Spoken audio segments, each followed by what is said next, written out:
Go where the people are. As more consumers turn to online platforms for news and to make purchasing decisions, digital marketing strategies are constantly evolving. How can brands refine customer personas and reach target audiences on the right online channels? How do we measure effectiveness of digital data to help organizations take the next strategic steps? Welcome to the AdLibber podcast, featuring conversations of influence. Some of it planned, much of it ad-libbed. Welcome back to the AdLibber. I'm your host, Jay Scott. Joining us today on the podcast is Jason Altland, Gavin's Director of Digital Services. Welcome to the AdLibber, Jason. Thanks for having me today. So today we want to talk about digital marketing services and strategy. It's obviously a big component of what we do at Gavin, and certainly there's no shortage of changing consumer behaviors out there outside of what we've been experiencing during this pandemic, but more so a lot of folks gravitating more and more of their shopping habits to online. And I was hoping we could talk a little bit more about that, Jason. How are digital strategies evolving to reach target audiences in 2020? Well, I think in 2020, we're really trying to evolve and reach the consumer or your customer in places that they're going to be reachable and acknowledging your message and where they would typically see that message. So we're going beyond some of those typical social channels like Facebook and Instagram, and we're really pushing into other platforms, some dating services and things of that nature. So we're really trying to hone and refine those specific personas and drive your ads and messages to exactly where your users and customers are going to be visible and more acceptable to seeing that particular message. What are some ways we measure effectiveness of these digital platforms in our targeted communications? I think each one of the platforms is going to have their own metrics that they're going to be able to provide to this. So whether it's going to be listening to an ad to completion, if it is how many ads that were shown, how many of them reach the targeted demographic.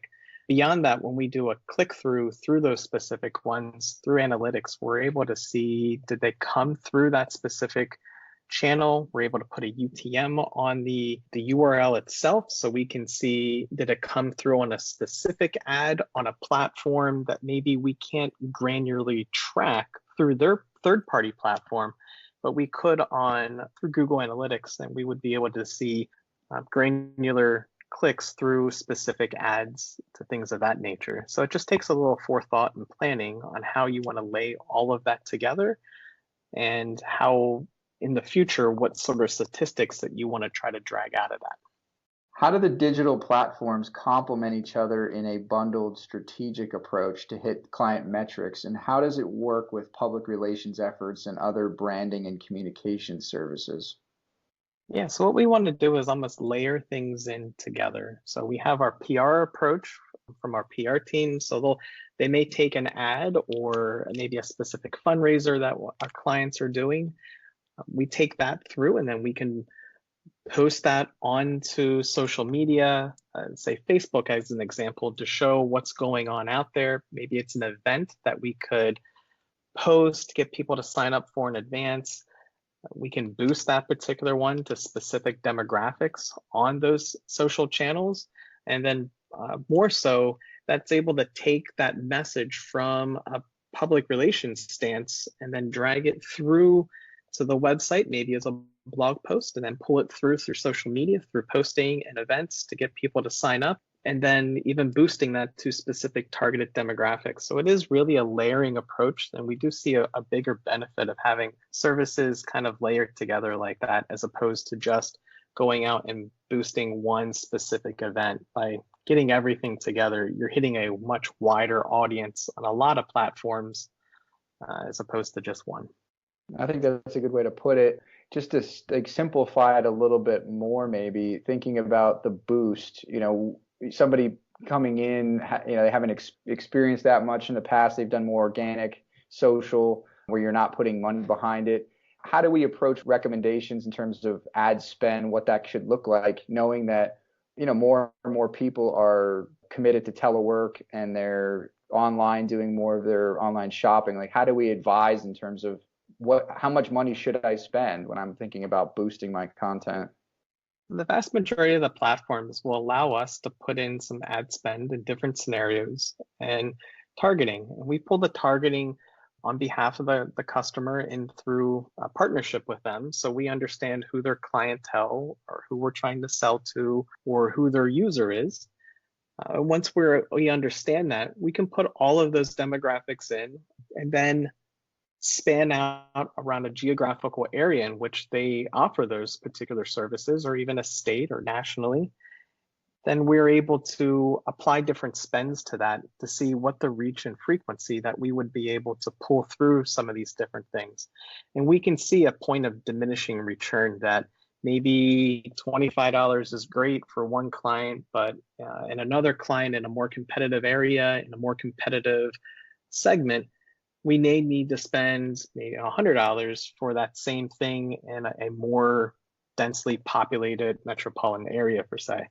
So we're able to see all of that information, and we're able to make a correlation if it is something that is more money is going to yield more results, or is more money going to yield really the same results and just not pay off on the conversion side of things. So there is that point of diminishing return, and which is kind of part of the services where we try to look on the out front and forecast to the best that we can. And nobody has a crystal ball, but we're able to forecast to the best of our ability to see how many clicks and impressions and optimal conversions can we get out of a specific channel. And then we make recommendations based off of that. Right, and in some cases we may say we don't recommend we spend as much as you think we need to spend. It may work better not to, right? I mean, there's obviously a lot of data out there, a lot of things that we're collecting every day for clients when we're using these platforms, and I guess that's another thing to think about. The organizations that we're helping, right? They're making major decisions all the time, and they rely on digital data that we're scraping to be accurate and meaningful. What are, I guess, some of the things that you're looking for within that data to help advise clients on next steps?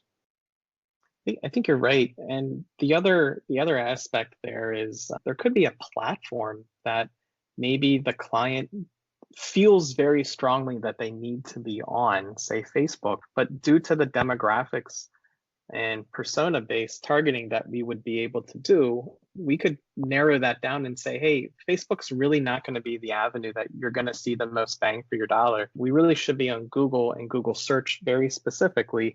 And here's the payout of that, and here's the difference between the two. Design is another important component in our strategy. How much of an impact do you think design has on how people interact with content they see online? I really feel that design has a big impact on digital marketing, especially when we're not talking about search. And we want to look beyond just the typical stereotypical banner ads, per se. Look beyond curated content that would be something that you would entice the customer or your user to click on. So we want to make sure that it's specific to your brand style, the look and feel. We also want to show what it's like. So if it's a product, we want to show product pictures, and we want to make sure that it's enticing. If it's a recruitment campaign, maybe for employment, we want to show people on the job doing that specific job. Stock images are great and they look amazing, but people really want to see what things look like firsthand.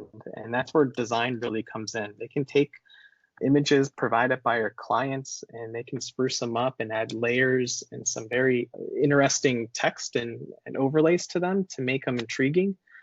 The other side of that is there are some limitations, especially on Facebook and even on LinkedIn, where we have recommendations by the platform that we have to follow, and they require fewer words on the pictures, and we rely heavily on the creative below those images. So we do have to follow some guidelines on the specific platforms, but yes, our design does come into play very heavily, especially when you're looking at sizes, and each platform has a very specific size recommendation to make sure that your brand is being put out there correctly and showing the concise amount of information that's going to yield an appropriate click. Looking ahead a little bit, we're coming up on obviously a big election season. Certainly every presidential election cycle, there's a lot of money spent this year. Coming into the year, there was projections that there'd be over $1 billion spent in digital and online political advertising, which is probably about 20% of what they expected would be spent overall. We're seeing this uptick in online users.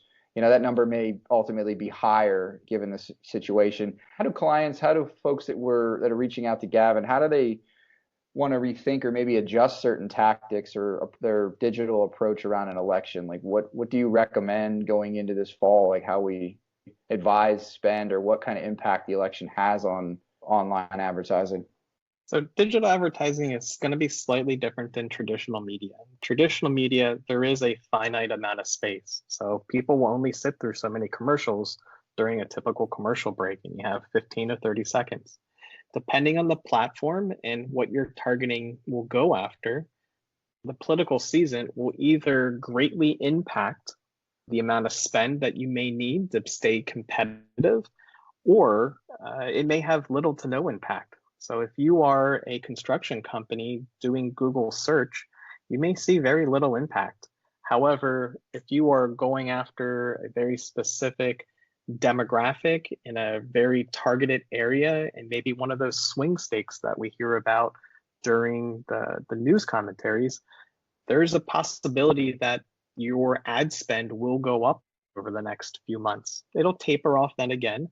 The really nice thing about it is that we don't really have that finite amount of inventory, and we still can spend even if a client doesn't have the money to stay super competitive during that season.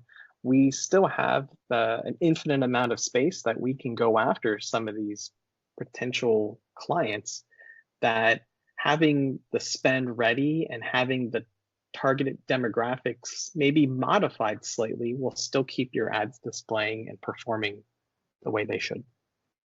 Outside of that, thinking about the rest of the year, we still have a few months left here in 2020, and I know a lot of folks begin to start prepping for the year ahead. How do we get ahead of the next shift, if you will? I think there's going to be twofold. One is having things clearly defined, knowing your target audience and where you're going to find that particular audience. Is it the same avenue that you found them in the past? Do you even know who your specific client is and who would purchase or utilize your service? Knowing that would really be able to help you really make some very targeted and definitive approaches going into the remainder of 2020 and even into 2021. The other thing is there's new technologies that are coming out all the time that kind of help us. And one of the new things that is being tested right now and will be a big hit from the initial things that we've seen, it's called Google Search Console Insights. It's currently being tested right now, but the idea behind this is it uses Google Search Console, which is able to see how people found your website and content, your blog, and your Google Analytics, and it really marries the two together. And the really neat thing behind that is it'll start helping some of our content creators and our blogs and PR messages discover and show how audiences discovered your website, what's really making things resonate with them, and how maybe we can modify either existing content or new content into the future to really kind of wrap everything together to make a better package and a better enticing idea for a client.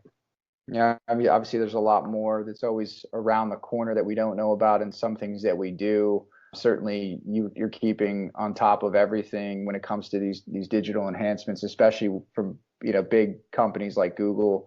So anxious to kind of see what comes about in 2021 and even what things might drop here later in this year. So giving us a lot of good insights, Jason. We appreciate jumping on, talking to us about digital marketing strategy at Gavin. Not a problem at all. I mean, we're here for you in any means, shape, or form. We always try to stay on the cutting edge. There's always that bleeding edge where we bleed into things that are not going to follow through. So we really do try to stay on trend and what's new on the horizon. Thank you for listening to the AdLibber podcast. To find new episodes and get more content from our team here at Gavin, make sure to visit our website at adlibberpodcast.com. The Ad Libber is also available on Spotify and Apple Podcasts.